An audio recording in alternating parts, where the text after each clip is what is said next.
నమస్తే, welcome to Suman TV. నేను పద్మిని. ప్రస్తుతంతో పాటు ప్రముఖ ఆధ్యాత్మికవేత్త, శ్రీదేవి శ్రీ విద్యాపీఠం వ్యవస్థాపకులు, శ్రీ లక్ష్మీ గణపతి ఆలయం నిర్వాహకులు, స్వర్ణ దేవాలయం నిర్మాణ సంకల్పకర్త, శ్రీ విద్య ఉపాసకులు, బ్రహ్మశ్రీ తేరాల సుబ్రహ్మణ్య శాస్త్రి గారు మనతో పాటు ఉన్నారు. మాట్లాడదాం. నమస్కారం అండి. నమస్తే తల్లి. వాహన ప్రమాదాలు అనేవి చూస్తున్నాం. 2025వ సంవత్సరం అయితే ఈ వాహనం ఆ వాహనం అని కాకుండా ఏరోప్లేన్ నుంచి సైకిల్ వరకు కూడా విపరీతంగా వాహన ప్రమాదాలండి. భయానకంగా ఉంది పరిస్థితి. అంటే బస్సు ఎక్కాలంటే మాత్రం నిజంగా చాలా చాలా భయంగా ఉందంటే సామాన్యులు ఎక్కువగా మనం ఆప్ చేసుకునేది రైలు కానీ బస్ కానీ కదా. బస్సు ఎక్కాలి అంటే వెన్నులో నుంచి వణుకు పుడుతుంది. అసలు ఇట్లా వాహన ప్రమాదాలు జరగకుండా ఇంటి నుంచి బయటకు వెళ్ళిన వాళ్ళు మళ్ళీ సురక్షితంగా ఇంటికి రావాలి అని అంటే కనుక ఎట్లాంటి ఆరాధన ఖచ్చితంగా చేసుకోవాలి? ఒకవేళ పిల్లలు ఏ విదేశాల్లో ఉన్నారు, లేకపోతే పిల్లలు ఇట్లా హైదరాబాద్లో ఉన్నారు, మేము ఊళ్ళల్లో ఉంటున్నామండి, వాళ్ళు బళ్ళ మీద వెళ్తూ ఉంటారు, మాకు భయంగా ఉంటుంది, తల్లులు ఖచ్చితంగా బెంగపడుకుంటూ ఉంటారు, ఎలా ఉన్నారో మా పిల్లలు క్షేమంగా ఉన్నారా లేదు. తల్లుల కోసం చెప్పండి, ఎట్లాంటి ప్రమాదాల బారినా పిల్లలు పడకుండా లేకపోతే వాళ్ళు పడకుండా ఉండాలంటే ఏం చేయాల్సి ఉంటుంది? శ్రీమాత్రే నమః. వాహన ప్రమాదములు ఎక్కువగా జరగడానికి గల కారణం ఆ వాహనములు ఫస్ట్ ఎటువంటి వాహనాలైనప్పటికీ కూడా కొనుగోలు చేసే సమయాల్లో ముహూర్త లోపము అనేటువంటిది మొదటి దోషం ఉంటుందండి కొనేటప్పుడు కూడా. ఖచ్చితంగా ఓకే. దాన్ని బుక్ చేసిన అంటే బుకింగ్ చేసిన టైం ఒకటి, డెలివరీ టైం ఒకటి, ఖచ్చితంగా అమ్మ.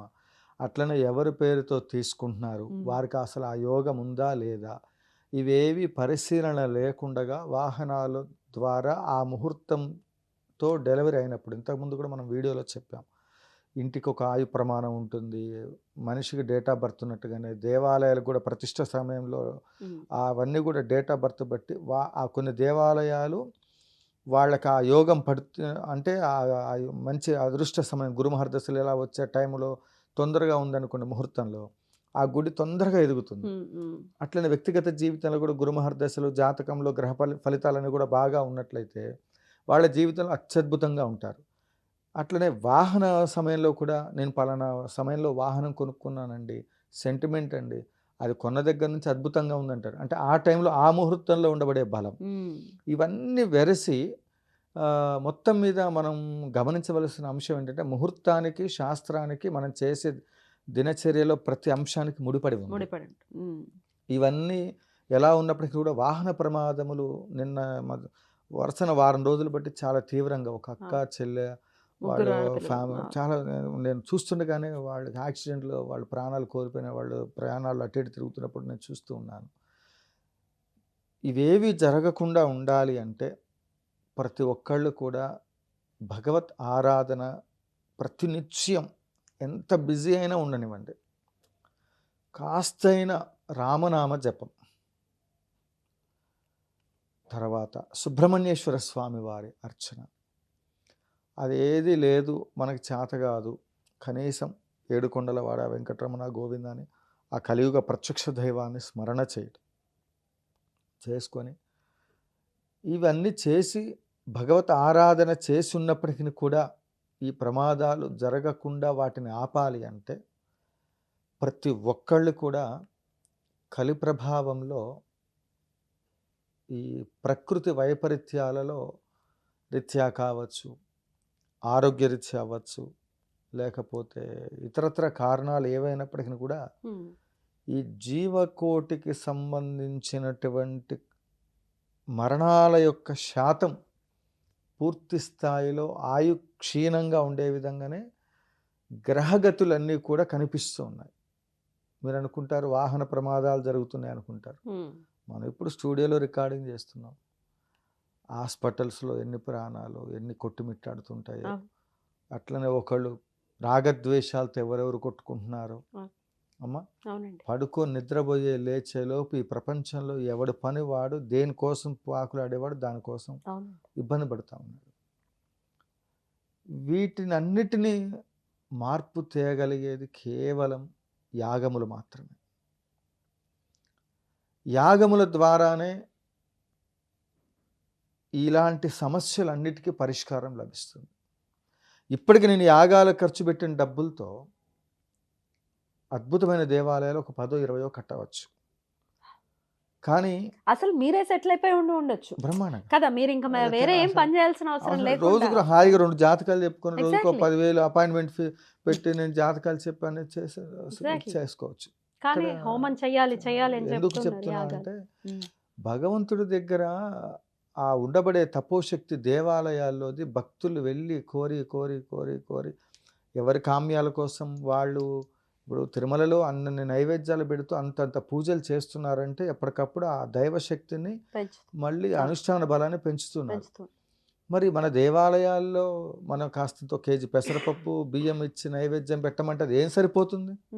దైవ బలము అనేటువంటిది ఏదైతే ఉంటుందో అది తగ్గినప్పుడు ఖచ్చితంగా ప్రాబ్లమ్స్ అనేది ఫేస్ చేయాల్సి వస్తుంది. అది ఎలాంటిదైనా సరే మనకు కనపడుతున్నది మన కళ్ళ ముందు అయ్యో అనిపిస్తుంది.